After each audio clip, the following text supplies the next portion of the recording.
I'm going to show you how to set up the assessment and take a look at how that assessment is aligned specifically to the content in the ebooks. So we'll click on assignments and add an assignment.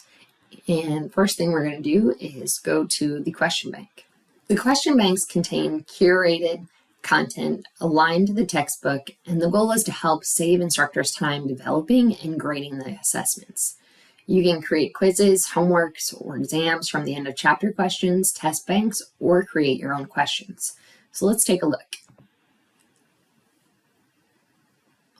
All of the content for the BEST collection lives in the course-wide content, and this grouping should look familiar to you, just like the ebooks. It is aligned and follows that same organization.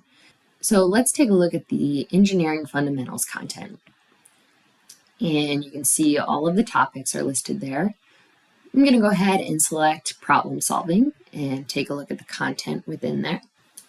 If there's something specific that I'm looking for, I can use the filters over on the left side of the screen to quickly navigate to that content. So let's say that I only want to assign numeric response questions in this particular assessment.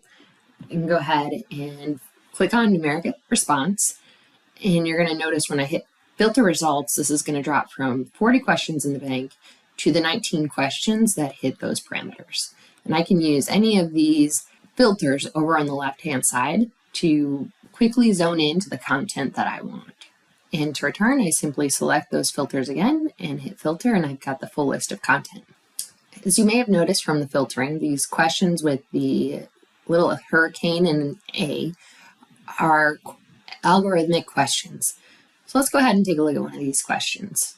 What you're seeing right now is the instructor view, and so I can see the answer as well as the explanation to this particular question and how to get to that answer. You're able to determine whether or not students get this information and when they get it. But what I want to point out here is how you can see multiple versions of the algo. So if we take a look at this question, we can see the elevation is going to become this 35 degrees and how that impacts our answer. Notice if I click on see another version, that information is going to change. So now we've got 34 degrees, and of course our answer changes as well.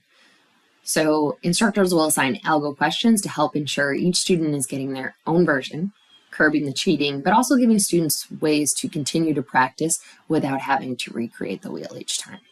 So let's go ahead and return to the list view.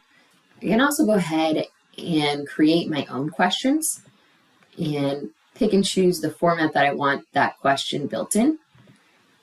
If I want to go to a different question source, I can do that as well. So let's say that maybe I want to pull in some ethics content with this assignment, that it's a comprehensive exam or prep for an exam. This allows me to pick and choose the content that best fits my needs. For now, I'm going to go ahead and select a few questions and finish building my assignment.